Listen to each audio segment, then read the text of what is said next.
everyone. I'm back with these Amperix supercapacitors again, and I'll zoom in here in a second. I made a quick, cheap, and dirty board off of Park, and it has two of these little ICs on there. They're made by Advanced Linear Devices, and they're called SAB, S-A-B Mosfets. Basically what they're supposed to do is control the leakage current on a series stack of supercapacitors and also balance them. And it's self-regulating. You don't need anything else on them. You don't need any resistors or any other passive components whatsoever. You just directly connect them on up and it will balance them. The great thing is, instead of doing it like normal balance boards where it just uses a couple resistors and basically dumps the power into there to regulate the voltage on the supercaps and try to bring them into balance, this one actually shuffles the power around by turning on and off specially trimmed MOSFETs, which are inside the packages. So let's zoom in here and show you what I'm working with here. Do a little bit closer. Okay, that's as close as I can get.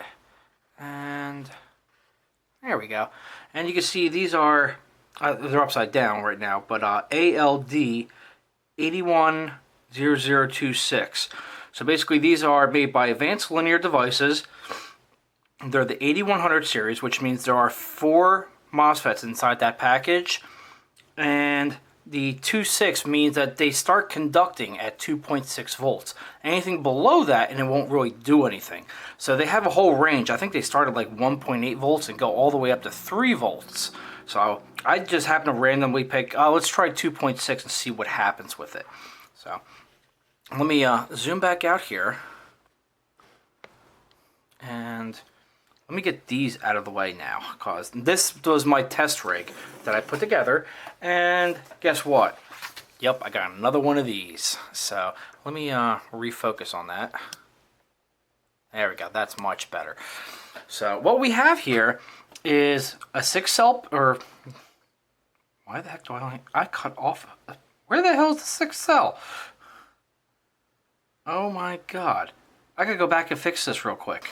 Okay, that's a lot better. Now we can see cell 6. Apparently I had the graph moved up a little bit too much and I blocked off that layer. So regardless, here we go. We got a 6-cell pack, initial charge at 17.8 volts. I had all the capacitors discharged and charged it as all one big string for my power supply at 1 amp.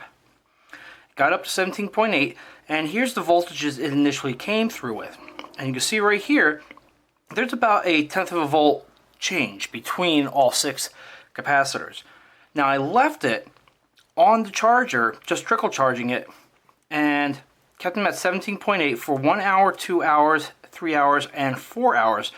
And you can watch from here to here how it actually brought them together. Then I also took 2 more readings, one at 18 hours and one at 42 hours. And they are right here, 18-hour resting. The pack came down to 15.53 volts. And you can see they're still nice and tight. And same deal with this.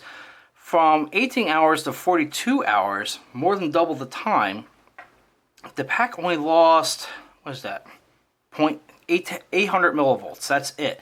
For almost sitting for, what was that, 18, 24, 48, almost 2 days. Sat for almost 2 days.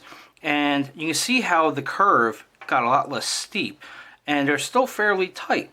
And honestly, if you look at the voltage difference, we're talking what?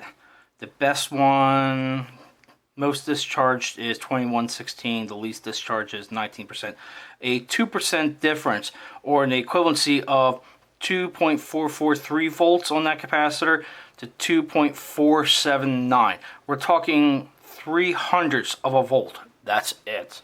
So it definitely brought it together. Whereas when you had the initial charge, difference ideal, let's see here. This was probably the worst, and 2.9, 2.986.